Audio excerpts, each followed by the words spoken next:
Uh, Today, we are honored to have Brian Gaffney of MTI Film joining us to speak about their impressive Cortex product. Brian, welcome and congrats on your success. Thank you.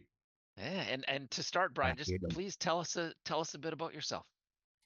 So I'm Brian Gaffney. I'm the VP of product here at MTI Film. I've been in the industry for some time, about 30 plus years.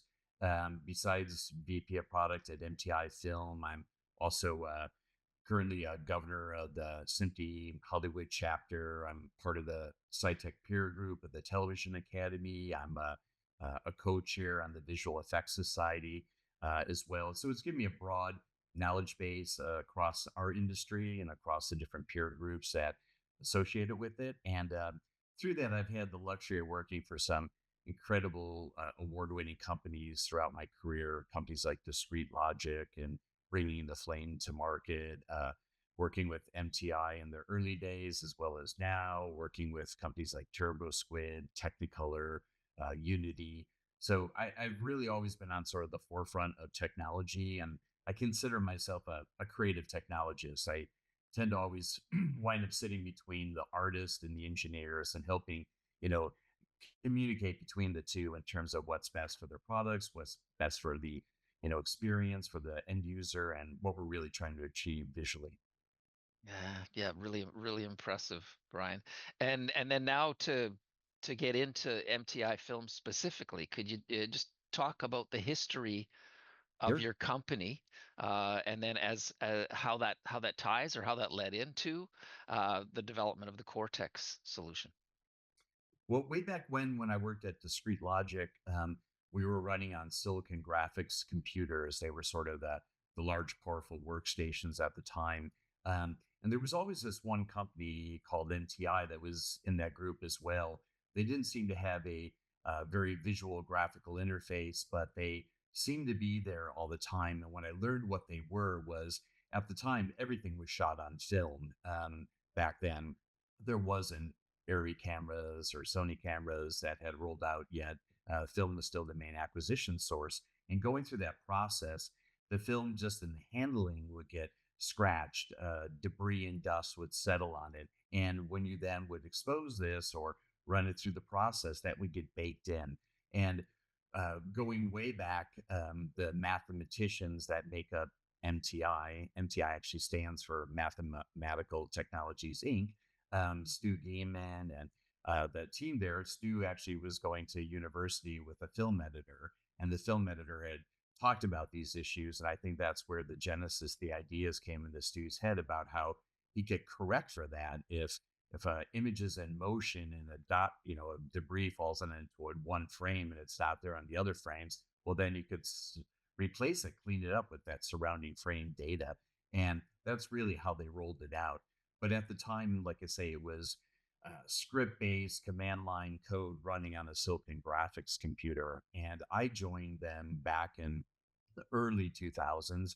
And we removed that Unix environment. We moved everything over onto a PC and we created a product called Correct. And Correct was really our digital restoration tools running on a PC. And we rebranded it Correct, put a user interface on it, and made it look like a real product. And one of our customers was Larry Chernoff at this company, Ascent Media. And Larry approached MTI for their development and engineering capabilities and asked us to build a control system for them to do dailies. And back then, with everything on film, the control needed to control telecine machines that would hold the film up and move the film back and forth, and tape machines, which is what the colors would then record to.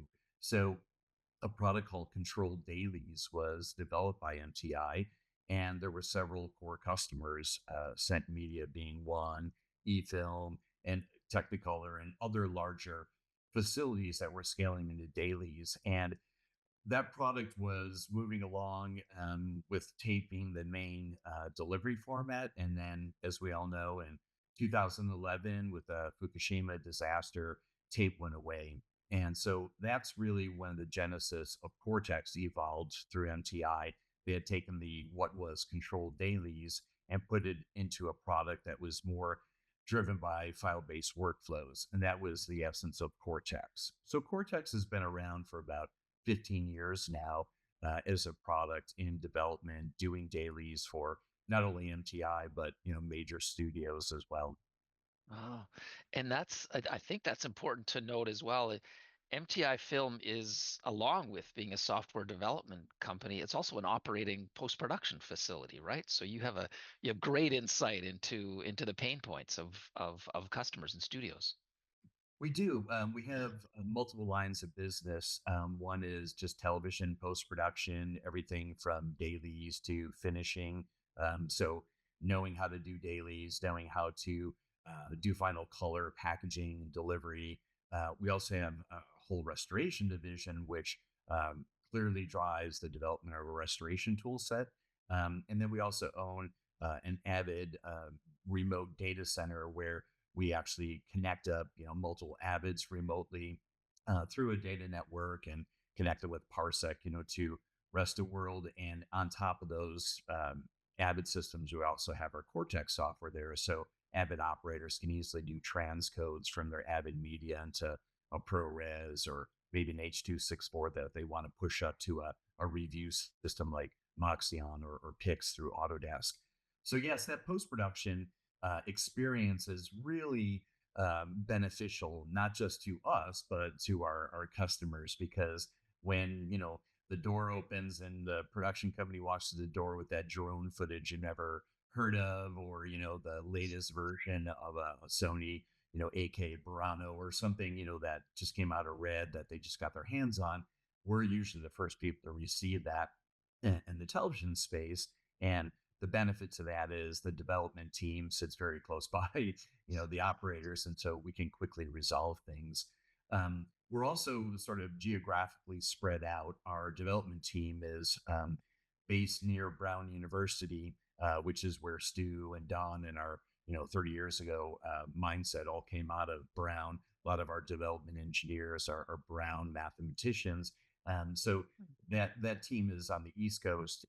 Our facilities on the West Coast. So we have that benefit for our clients too in London and elsewhere, that we're not just always 8 hours behind. We can actually, I get up sometimes in the morning, I'll look and there's a couple of support calls, and I see there's an issue, and by the time I'm done with the email, our team's already responded and been able to give them feedback because, like you said, we probably already experienced it in house in our own side of things, and we can quickly roll up a fix and a build and ship that out.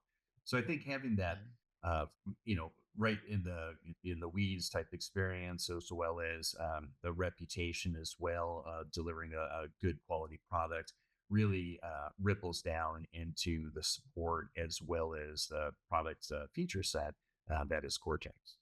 Yeah, yeah, fantastic. Okay, so let's now dive in a bit into Cortex. And to start, maybe if you could just and give us a definition, an overview of what Cortex does. Sure. And that's a broad definition, much like if you were to describe what is a Swiss Army knife, right? You'd be like, well, Yeah, yeah, you know, one time a spoon and one time scissors, and it's also got two different types of knives that you could cut. So, and yeah. that's kind of how I look at Cortex. If I need to do dailies, it's probably the best dailies tool on the market. One, based on that, front end field experience, but two, ease of use, feature set, and just out of the box, creating a project, dropping in my work, and automating it. There's nothing faster and easier to use than Cortex. But to add to that, we recently added things like AI-based slate detection. So being able to not just find the slate coming into a frame, but finding it where it's actually already closed. So the operator just needs to now go down each event and confirm, QC that slate, make sure it's actually on the close point, because, maybe it's a little shadow, there might be a frame off. But instead of waiting the 5, 10 seconds that they might have to, or scrolling back and forth through the media to try to find where it exactly is, and then dialing in frame by frame to get there, let AI assist you and get it there. So Cortex is at the heart a dailies tool, and it can support every camera codec out there, and it can deliver to every format that is, required in our marketplace today. Like I say, from, editorial media to streaming media to final elements, DPX, EXRs, etc. The system also has a very powerful editor in there, so I can import media, build a timeline. I can do automatic shot detection. The math will tell me where the cut points are. Um, that is really useful when I'm doing things like frame rate conversion. So if you gave me a full length show, 2 hour movie, at 2398 and you want me to frame rate convert it, say to 25 for delivery to the UK, um, if I didn't have an EDL, the system itself can detect where the actual shot breaks are and allow you to automatically vet those and then do frame rate conversion. So it does QC. So, and QC is pretty broad, but when I say QC, it could be dead pixel detection. It could be video and bitrate level detection. It could be matte detection. Is there blanking coming in on the side? Do they push in too far with the visual effect and cause the image to, sort of cause a blanking on the right hand side? We can detect that. Um, what about loudness? I could do that detection as well. What about actually looking at the overall state of it and doing a report on that? So instead of having to leave this tool and go off to another application like VidChecker or Gray Meta, you can do that as well in Cortex. If I needed to now take my Avid media and package it up and ship it off, besides the editors, I can make those other deliverables. So powerful transcoder built into it. As a digital cinema packaging system and IMF packaging system, but creating those has always been a process whereby I would go into a Clipster or into a transcoder system and or run through the setups, and I'd have to have like a trained operator that knows how to do that. With the MTAI, we have actually taken workflow automation to the next step. So I can now tell it through automation, just make me an IMF and drag and drop on my video and audio and XML, and it'll automatically import that, create a composition timeline. It'll know if I told it to make a Netflix IMF versus a Sky BBC, IMF or something, say for Amazon. It'll actually create those based on the specs and the templates provided by those studios and automate that for me. So again, all I need to do is visually QC it and render it. So we've taken a lot of the muscle memory, file, open, click, import, load steps that every application seems to go through, and we've automated that to simple drag and drop processes. And that is the mindset and the thought process of where we're taking this product after 15 years and 30 years of doing this procedurally, is how do we make it simpler and faster so that as we move forward in this market, maybe have a lower cost operator that I now am hiring because the margins in our business are tight, or maybe I'm doing another show with a single operator because the margins are tight. So how do I do that without, killing that person? Well, I provide them automation tools, I provide them AI assist, and I allow them to just spend their time looking at everything the system has done, validating that it's correct, and then, rendering it out and pushing it off to the client. And that's really how we've been putting our focus on from a facility efforts into what the product like Cortex offers. So it's really a broad definition. Swiss Army knife is a simple way to look at it, but it's everything from dailies to QC to packaging. Uh, yeah. Wow. Impressive. And I mean, I can say as well, we know our customers, the customers we work with who use Cortex, who we've provided Cortex to, they love it, and it is really powerful. And obviously, you're pouring a lot of development into it, and it shows, and they appreciate it. So well done. And is it true? Uh, is it true you've won a technical Emmy as well? We have. In Uh, 2024, actually, we won a technical engineering Emmy for our digital restoration system for DRS. Um, and that system, again, has been around a long time. We've actually further integrated that capability now into Cortex. So they were always standalone products. But we talked about MTAI and frame rate conversion. I didn't really talk about what it is. So frame rate conversion, if I'm going, say, from 30 frames down to 24, traditionally systems would drop frames, every, period of time. They would do what we call an inverse telecine, right? They would sort of mathematically every, other, 3 frames, drop a frame and try to keep the sort of sequence of, going from 30 to 24. But you could see it on playback. It would see that sort of stutter effect. Or similar, I'm going from 24, back to 25. People would just add a frame every now and then. And you would play along, and the goal would be maintain sync and try to make it visually not look like it's juddering. Well, what we took is a different approach. We would basically say, let's use AI to resynthesize all the frames, and we'll go off of time code and we'll look at wall clock. If this is a 30-second long spot or a 2 hour long movie, when it's done, it'll still be a 30-second long spot or 2 hour long movie, but at the new frame rate. And we resynthesize with AI these frame rates, and it looks amazing. It's incredible until it doesn't, right? There's always with AI some sort of anomaly that can occur, and it tends to happen on temporal lateral motion coming in from the side. So if I had um, converted something and I'm, high speed motion coming in from the side, the AI is trying to interpolate, from one frame to the next. And all of a sudden, this one frame has this motion that the frame prior didn't have. So it tries to average those out. So we've actually now within Cortex integrated our paint system from DRS. You can actually, within version 6, be on a timeline, click on this paintbrush tool, and it pulls that clip into this paint module, allows you to call up the other reference. So you can now have the ability to play back 2 different frame rates at the same time on a timeline. So I could have like 2997 here and 2398 playing along in sequence. And I come along where I converted it, and this frame's a little off. I can now replace from this frame back to this one and correct for that. And I'd like to demonstrate that. I'll show you that in a bit here with our tool. So we've not only continued to develop Cortex, but taking some of those Emmy award-winning features from DRS and integrated into them, so that the power and the assist now for the artists, they don't have to leave these applications. No longer do they have to render out a sequence, send it off, to another operator, will clean it up, send it back to them where they can then cut it in. The operator can do it all now within Cortex.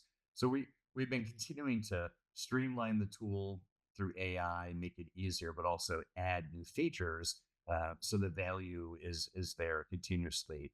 And we have reduced the price for our Dailies tools and our support, so that we're adding in things now like Dolby Vision 5.0 used to be an option. The MTAI used to be an option. These are now bundled into Cortex Enterprise, and our support pricing on an annual basis reflects that. So I think the product itself is continuously developed, as you said. It's feature rich. Um, so it's like getting an even better Swiss Army knife as you go along. Yeah, yeah. Excellent. And commercially, your software, it's available as a subscription on a subscription model or a permanent license, correct? Yeah, we Yeah. offer, I think, 3 different sort of options. You can rent to start with, and it's not a buy for a year rent, subscription. It's, I need this. I'm going off to Korea to do a show, and I need Cortex Dailies one there, right? I'm going to rent it for 3 months, and when I'm back, I'll pass my project over, to the post house that's doing the final, and I don't need Cortex anymore. So we have a lot of people that just rent on that, a as needed basis. Then we have people that say, I'm using this every year. I'm just going to buy a license. This makes the most sense for me. And then I'll just pay a subscription. Some of our products, like the QC standalone tool or the daily standalone tool, you can actually get those on an ongoing subscription basis. There isn't support, basically. It's just a subscription based model. So we have a couple of ways to approach it. Permanent, because it's a fairly low cost investment when you look at ongoing subscriptions, and if you realize that your business model, and you could just permanently buy the license. if you're trying to understand, we're not sure, if, what's going on in the market, let's reach into this Dailies thing. Let's see, let's do a show or two before we make a big commitment, right? Or we're not sure we have a lot of shows to follow on. So let's rent it. Or um, I have to do this restoration project. And we haven't been in this business for some time, but now restoration looks like an area we can maybe build a business around as television's going a little flat. So, then I could rent DRS as well. So, a couple of options that make it, I think, flexible and work along with your current model. And then with partners like CineSys and so on, we've also done a lot of strategic deals with our customers as well, buying the equipment and then, licensing the software for a period of time or, making quarterly payments and so on, just to financially deal with our market. Yeah, yeah. Excellent. Man, Brian, a great job of describing the background and the product and the value it provides to customers. We've covered a lot, but is there anything we haven't talked about that you'd like to add? Yeah, I think overall in this marketplace, if I'm currently using other tools like a Clipster or a transcoder, and I'm hanging on to them because I bought these things and I want to maximize my ROI or have an operator, and they're the ones that know how to run it. Um, One of the things I would say is seriously look at Cortex because it really is a cheaper product. It's a easier to operate and use product, and I think it's proven.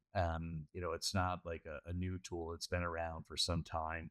A lot of shows have been delivered on it. A lot of high end shows, and I think it's a worthy update replacement when you're looking to reduce your overall cost expenditure. Say, maybe it's time to put this thing as an anchor and move in with a new platform, buy a new GPU from CineSys and a new workstation, and get Cortex could really add you a lot of value, a lot of different revenue streams into your facility. So we talked about MTAI and we've talked about Cortex, but let me show you some of the features that I think are quite interesting. Some of the new things we launched at NAB, primarily workflow actions. And with workflow actions, what we're really going to show off is a combination of that automation I was talking about, as well as the application of the AI. So I'm going to automate dailies, but the AI will do slate detection. I'm going to show you the ability to paint within Cortex with frame rate conversion, where the AI did the frame rate conversion. We'll show a couple of these examples, and I think it'll really be interesting. And then again, if you want to get into a deeper dive demo, we could always set that up through CineSys and walk you through it in person. So let me share a screen here, and we will do that now. So up here, we are in our project manager, and we're going to talk about workflow actions. What workflow actions are really defining what a specific function will do. In the case of dailies, if I were to look at this, there is actually an associated workflow with this name I've made of dailies, which is called sync. So workflow actions are defined here. We can create IMFs, do automated dead pixel detection, do a transcode, do QC. In this case, we're going to sync, and I want to sync audio and create an Avid bin. So I'm doing that, and when I create that, you see a blue outline went over my Dailies workflow action to define that an action is associated with it. So now what I need to do, instead of actually creating a job, all I need to do is drag my media onto the icon. Now, what this media consists of is my audio and my camera OCM that I'm planning to do dailies with. So I get about 3 camera rolls. I have my audio. I just drag this whole project that came in from set for this particular drop on dailies, and I added it to my Cortex logo icon. You'll notice the outline bounding box changed from white to blue. That's telling me it's in a status where it's received content. It can continue to have more content added to it until you define it, ask it to run a workflow. So let's say by right-clicking, let's execute a workflow action. It created a job for me. What's happened now is that Cortex will open the job that it's created, import the media, the video and audio into the respective bins automatically. If you notice the status here, it'll update telling me it's found 7 tapes here. And it's now running a slate detection analysis. It's looking for a closed slate. And now the green bounding boxes form around the slates, and you'll see that the status update changed from a white slate to a green slate. And I can now go through my different events and see the slate has been. If I go ahead and actually click on this little 1x magnifier up here, it'll actually show me the bounding box around the slate, and I can vet that. I can double check that and come down here and check as well that I have these slates found. Now notice down here you have two timelines. This little smaller timeline is a 7-frame magnification around the waveform here. And what it's showing me here is that on this particular slate that it's found closed, it's identified the waveform. Notice they're off by 2 frames. By simply hitting the D key or auto sync, it'll go ahead and synchronize those. So here, validate it's the slate. Go ahead again. Let me my audio here. Validating these, hitting D to synchronize it. I can magnify it to make sure I'm seeing it properly. And then I can come down here. Notice this particular slate that I magnified is not exactly closed. It found the slate. It thinks it's closed, but it actually, that is the close point there. So let's say synchronize there, hitting the D key, and it synchronizes. You can follow through each step, go through your list of takes, validating that they're correct. And then you can go ahead and apply color to these. Cortex has a color corrector built in, unlike some of our competitors where they just allow you to apply CDLs or LUTs. We have a full color pipeline where I can, in this case, add an input scaling LUT to take these ProRes files to full range. I'll put an output viewing LUT on. So happens to be some airy Alexa footage. I could then go ahead and save those to all 7 or 6 clips that I've selected. And then, if I wanted to, I could put an individual grade on each one of these, setting up a complete pipeline with CDLs. We do have a still store as well built into the system. You can always go ahead and add a still reference still to the system that you can use as a reference grade. Come in here that you can actually apply to other looks as well. So full-on color correction system built in. Save these to all it takes. And then if I wanted to, I could actually add these to a reel to start rendering. So let's do that. We'll create a new reel by just simply right-clicking on there. In this case, there were several deliverables I wanted to make. Let's go ahead and create the Avid media. I could also make ProRes. I can make H.264. And if I want, I could render these all simultaneously together at once. Or if I just want to get my Avid media out initially, I could do that and say create and close. What that'll do is it'll open up my render timeline. The reel that we just closed will now go into full render mode, and it's cranking along. The idea of open and closed reels is that with a system like Cortex that has a shared database, you can actually have multiple Cortex systems working. Operators could be logging shows, adding shots to the reel as they go along, and the colorist could also be working at the same time. And the colorist usually would then be the final image touch point, would go ahead and close out that reel and render it. But in this case, I'm operating standalone, and I'll go ahead and render these events. What it's going to do is render each one of these events, basically create Avid media for them, and then it's going to go ahead and push all that media out to the specific folders where we defined it, project manager. So back here under our workflow projects, under edit, you got to look at this project here. I'd asked to put it all on my D drive under this MTai technology project. If you wanted to, you can actually override those pathways inside of Cortex when doing rendering. You have the capability to open up each one of these reels and define, for instance, if I want the Avid media or my ProRes or my H.264 to go out to different pathways, you can define those separately under the output file pathway here. You can override the project path and define your own pathway. What we actually do in the case of Avid is we set up a environment where the Avid media will automatically render out to the pathway of the Avid media files folder under MXF under the folder 1 where it wants to see its media go out. And then we'll put the Avid bins as a project directory pathway. So while this is rendering, we could also talk about other workflow actions and how they work inside of Cortex. So with the background renderer, I could go ahead and move on to something like QC, where we might want to actually look for dead pixels on some of our work. So let's browse back to my Cortex media. I have some DPX files here that were part of a project that was rejected by Netflix because it actually had dead pixels. So I dragged those onto the Cortex icon. I'm going to ask it to execute the dead pixel automatic workflow detection. What that'll do is open up a project. It'll import those DPX files, but then run a workflow action. And what that entails is it requires it to actually do shot detection, and it'll go through the clips and actually create a composition timeline.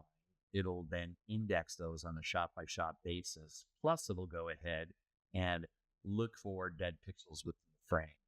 In version V6, we have a new format where you see a large format display of the pictures.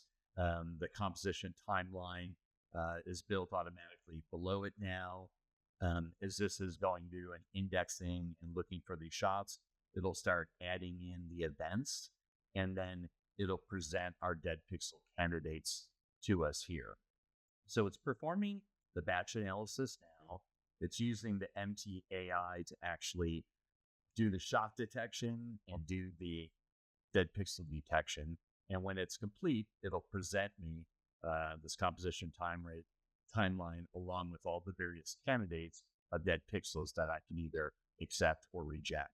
Now, accepting them and rejecting them, what's important about those is that this composition timeline that it's built up is actually smart enough to know that dead pixels on this shot associated with a particular camera body, for instance, this group of dead pixels that it's identified here, if I go to the next event, it happens to be very similar dead pixels here, not on this shot, but it's here as well. So you can see that it knows where the dead pixels are. So if I were to go into a particular shot like this, just by holding my my mouse over the particular dead pixel, zooming in, it'll bring me right to that dead pixel. And from here, you can see if I scan through the timeline that it's certainly a dead pixel. It's consistently sitting in the same spot, even as this image is moving through her hair and into the sky and so on. And you can see that it's moving through there. If I want to actually, what we call, audition this candidate, like what is the fix? You see, as I select the T key, it's auditioning that. Let's zoom in a little bit more. You can see the dead pixel, and then you can see that it's clearly been replaced here in the sky. And if I like that, I can accept it and move on to the next candidate. The good thing is it actually fixed that on the subsequent shot here as well. So this is how you can move through dead pixels quite quickly, going through, reviewing the actual candidates, accepting or rejecting them, and fixing them up. Let's go back to our other project. We're looking at Dailies. You can see now everything has been rendered and complete here. By right-clicking on this, I can actually jump right to the containing folder, and you'll see that here, this particular project, it's got my Avid bins created already here, both for master clips and subclips. And where I had actually asked my Avid media files to go to are right here, MXF1 folder, and here's the clips that I just created. So now I have my Avid media separated there. If I go ahead and actually launch Avid, we'll kick that off, and we'll go ahead and show you how easy it is to import this media into Avid, all ready to go. That's been created. So Cortex is, again, already created the MXF media. It's already created the bins. seemingly takes longer to open Avid than it does to actually render out those files. But once it's done, let's show you how we can import that in and QC it inside of our Avid system.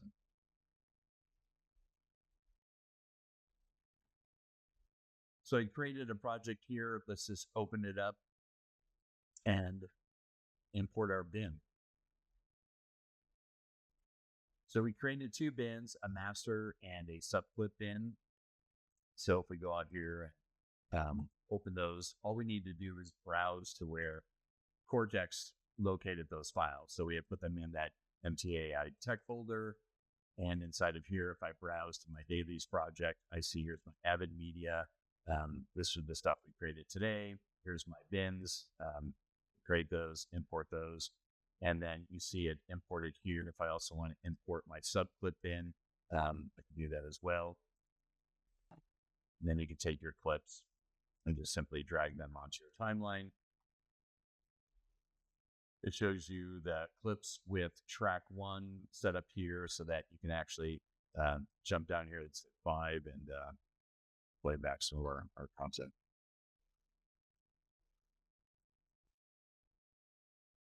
There we go. Really close to our killer, Chief. Really close with that. So I can go ahead and QC my media, drag it on there. It's got all the burn-ins that I had asked it to add from our workflow actions project. It has my color baked in. It's all ready to go. Close. And editable now for the editor inside of Avid. This canyon circle. So that is the process of workflow actions inside of Cortex. Some of the other things that I also wanted to show off, I mentioned that we had added a paint tool inside of Cortex. You can see that now. I have some footage here from a show. I'm not going to apply any workflow actions to this. It's actually just going to be a paint program where I want to compare some clips that I had used our MTai frame rate conversion to modify and fix. So let's come in here. We'll take a look at this project. These are some clips that were 2997 frames per second, and we had converted them to 24 frames per second or 2398. Let me show you some of the clips that we chose. I'll just play these full screen. The reason we chose these particular shots is this is the 24 frames per second converted material. You can see these are shots with a lot of lateral movement coming from right to left, coming in off frame, motion with his feet. The next shot actually is a challenging shot at 2398 coming from 2997. It's a camera jib move. You can see as it's coming in laterally from the side here, moving in. You would expect to see some jittering or judder as they would drop frames. But with the MTai frame synthesis, it actually generates these quite nicely. But every now and then when you're working on AI can do some interesting things, especially where it might come in and look at a frame like this where you can see there's some distortion as it is cutting through on this particular frame. So within Cortex, you can now simply open up our paint tool right within inside of Cortex. So I'm going to go in here. Let's go down to that particular same shot here. On the clip here, you see him kicking along here. Let's just jump into and open up our frame tool, paint tool, excuse me. So what I've done is I've called in this shot, but what I want to do is under clip, load up the original source. So the original was 2997 material. I'm going to select that and go in a side-by-side mode. Now I can actually play back these clips at each cut and sequence. So I'm playing back over here, 2997, and looking at our target, which was the generated 2398. Both of them are playing together. We're going to look at that shot where there was a little distortion. Coming in here, you can see now on this cut, I come along, there is the frame where it's a little distorted. And now with the new function, you can just replace that frame. And if I accept that, telling it that's a acceptable fix, when I go back to Cortex here now it'll actually be updated inside of my Cortex system. So there is my frame. Everything is now corrected and adjusted inside of the system. So you say this is a distorted one, and now at times Cortex has been fixed because of the paint tool that we're utilizing. The other thing you have inside of the paint tool, I don't want to be in a side-by-side mode, is the ability to actually also do DRS corrections. Click back here. The beginning of this sequence here, I noticed there was some schmuds on his face. We could go into our DRS tool and simply review that. So right there, it's going here, I can look at past and present frames, and basically, even though this is on a space, draw that and replace it and accept that, and that'll be updated in Cortex. So very interesting tool combinations about workflow actions, the addition of AI for slate detection with Dailies, very powerful capability for us to go ahead and put together a system that makes it easy using AI assist for operators to quickly go ahead and do their job. Thank you so much. All right. Well, thank you, Brian, and for all of you watching, don't hesitate. Anything we can do to help us at CineSys, working, and we work closely with MTI Film. Please reach out, and we get to set up demos, trials, discussions, and also more information can be found at mtifilm.com and cinesys.io. So again, thank you, Brian. Really appreciate this. And again, congrats on all your success. An amazing product. Thanks, Roy. And as you said, you can go to mtifilm.com under our software tab. Cortex has not only a downloadable 2-week trial, but there is a link to tutorials there on that page that really step you through all these different Swiss Army knife tools that you can take a look at. And then through CineSys, if you needed any longer extension or a deep dive demo, we're always willing to get on and sort of walk you through how those tools are used, answer any questions if you've been using it. So together as a team, I think CineSys and MTI, can really solve a lot of problems. And if there's any questions on that, feel free to reach out to me as well, Brian.Gaffney at mtifilm.com. All right. Excellent. Excellent. Thank you, Brian. And thank you, everyone. And have a great day. Thank you.